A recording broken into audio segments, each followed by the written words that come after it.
Nursery Hour. Oh, well, oh well. First up is Paul McPhillips in Southfields. Wants me to play a record for his lovely wife. Those are my words, listeners. Paul, you owe me one. Right. Apply to cold oven for 8 minutes and then wipe clean.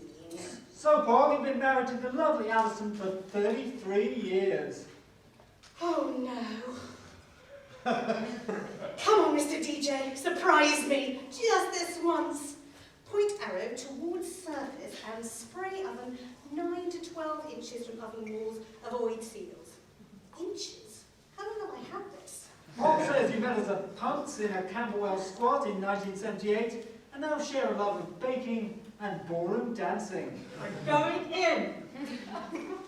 You're both big Elvis fans? Thank you. Of the Costello variety. Oh, here it comes. Well, you say it's your song, but it doesn't actually mention you, Paul. Here it is, a lovely tune, Alison.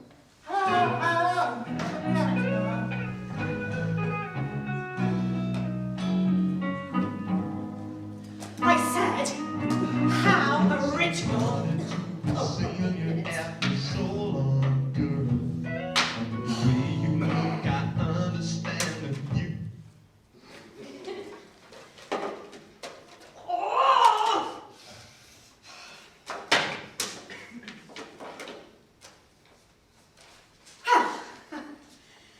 Happy bloody anniversary, Alison.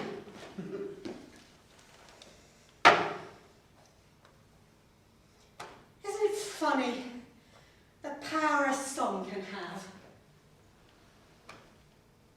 I would have smashed that. I'm Alison, by the way, in case you haven't already. And today is our anniversary. Well, would have been.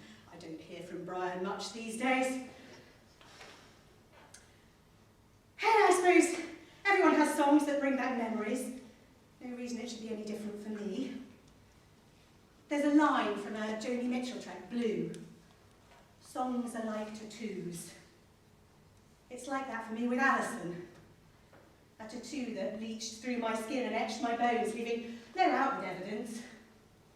Mostly I ignore it. But you get days.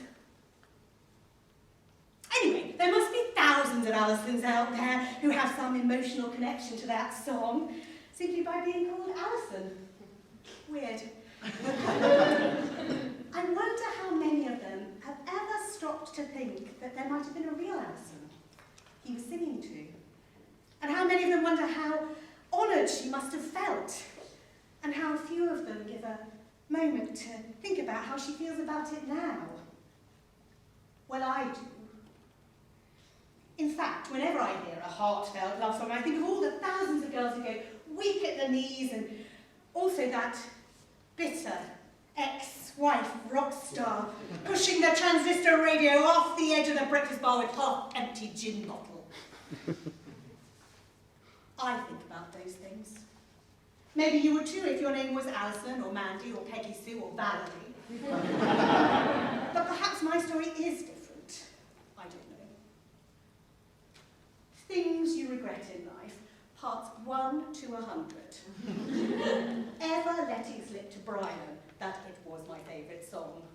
Slow dancing with Brian to that song. Brian putting the needle on that worn single, the candles down on his knees. He was a tosser sometimes. Our wedding reception, Brian singing that song from the stage in front of everyone we knew. Everyone. Singing just to me. Could have had a pin drop. So handsome. Singing Alison. Sang it so beautifully, tenderly, and completely out of tune. One of life's moments. And ultimately the one that pushed Brian over the edge. Everyone argues, don't they? But we don't all do it the same. I get the devil in me. I say all sorts, I blurt things out that just can't be unsaid. I wish I could flick a switch on my lungs and hoover back some of that spiteful, silly things I say. And And what I should never have said to Brian is that I am Alison.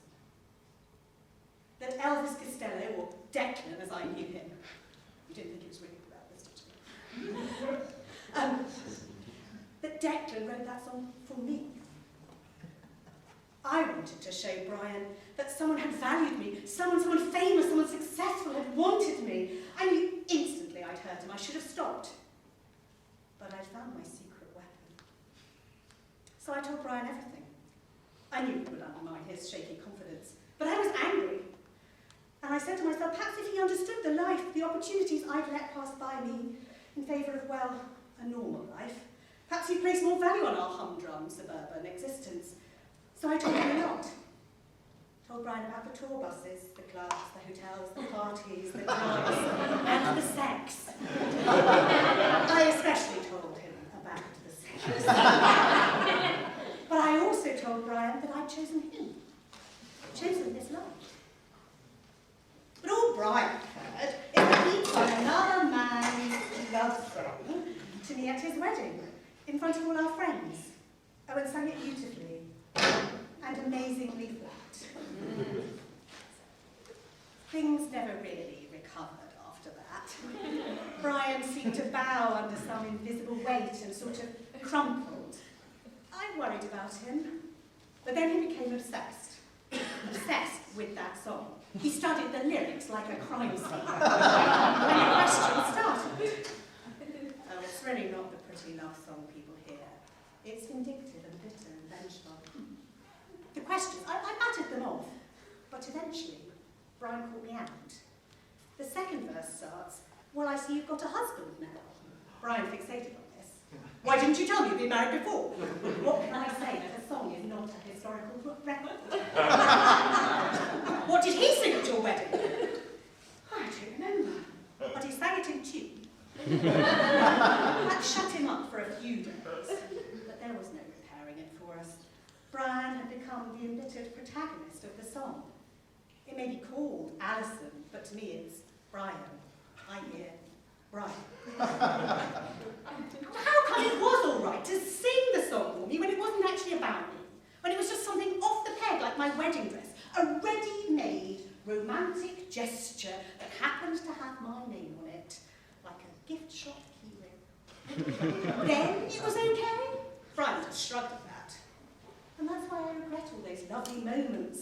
I trade them all to have, if there was some special sort of laser that could erase that song from my life.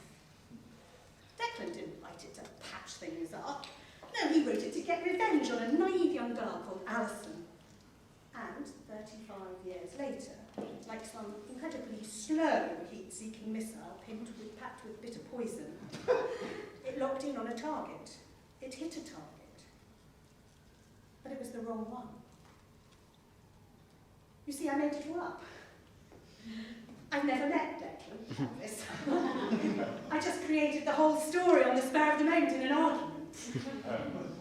I've tried so many times to tell Brian, but he doesn't believe me. So even though I'm not the real Alison, that song is my tattoo, sunk below my skin, tattooed through my bones like Brighton rock. She's out there somewhere, the real Alison. Next time you hear the song,